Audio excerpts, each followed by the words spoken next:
या वर्षी मित्रांनो इंजिनिअरिंगच्या ॲडमिशनमध्ये कट ऑफ वाढणार का कमी होणार खूप मुलांचा डाऊट आहे। मित्रांनो तुम्हाला मी सांगतो, रजिस्ट्रेशन आणि डॉक्युमेंट व्हेरिफिकेशन झाल्यानंतर मित्रांनो मित्रांनो टाइम्स ऑफ इंडियाने एक न्यूज मित्रांनो आर्टिकल एक पोस्ट केलं। त्यामध्ये जर मित्रांनो तुम्ही पाहिलं तर जवळपास 2,14,000 मुलांनी मित्रांनो यावर्षी रजिस्ट्रेशन केलेलं आहे। लास्ट इयर मित्रांनो 1,77,000 मुलांनी मित्रांनो रजिस्ट्रेशन केलं होतं आणि त्याच्या पाठीमागच्या वर्षी 1,60,000 असा मित्रांनो हा आकडा होता। मित्रांनो लक्षात घ्या, जर तुम्ही विचार केला तर यावर्षी खूप जास्त मुलांचं रजिस्ट्रेशनमध्ये नंबर वाढलेला आहे, बरोबर।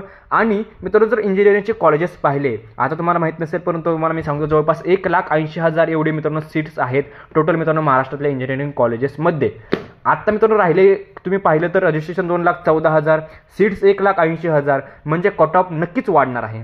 आता फक्त तुम्ही म्हणणार की मग 8,000 मुलांनी काय करायचं, तुम्हाला मी सांगतो मित्रांनो कट ऑफ वाढणार का नाही हे आता सांगता येणार नाही। ज्यावेळेस मित्रांनो इंजिनिअरिंग सीटी सेल एक सीट मॅट्रिक्स जाहीर करेल, कॉलेजचे इंटेक्स समजतील, कोणत्या कास्टला किती इंटेक्स आहेत, कोणतं कॉलेज किती इंटेक ठेवतंय, ह्या सर्व गोष्टी ज्यावेळेस मित्रांनो सीटी सेल पब्लिश करेल त्यावेळेस मित्रांनो आपल्याला नक्की अंदाज लावता येणार आहे कट ऑफ वाढणार आहे का कमी होणार आहे। परंतु एवढं लक्षात ठेवा मित्रांनो, माझा अंदाज आहे की कट ऑफ वाढणार आहे आणि प्लस मित्रांनो जर तुमची रँक येत असेल त्या रँकमध्ये सुद्धा मित्रांनो तुम्हाला थोडंसं वाढलेली रँक पाहायला मिळेल। अशा प्रकारे मित्रांनो हे थोडंसं ॲनालिसिस आहे, जास्त टेन्शन घेऊ नका। सीट मॅट्रिक्स जाहीर झाल्यानंतर मित्रांनो आपल्या डिटेलमध्ये समजेल, तोपर्यंत मित्रांनो जास्त टेन्शन घेऊ नका। व्हिडिओला लाईक करा, चॅनलला सबस्क्राइब करा। व्हिडिओ बघितल्याबद्दल धन्यवाद।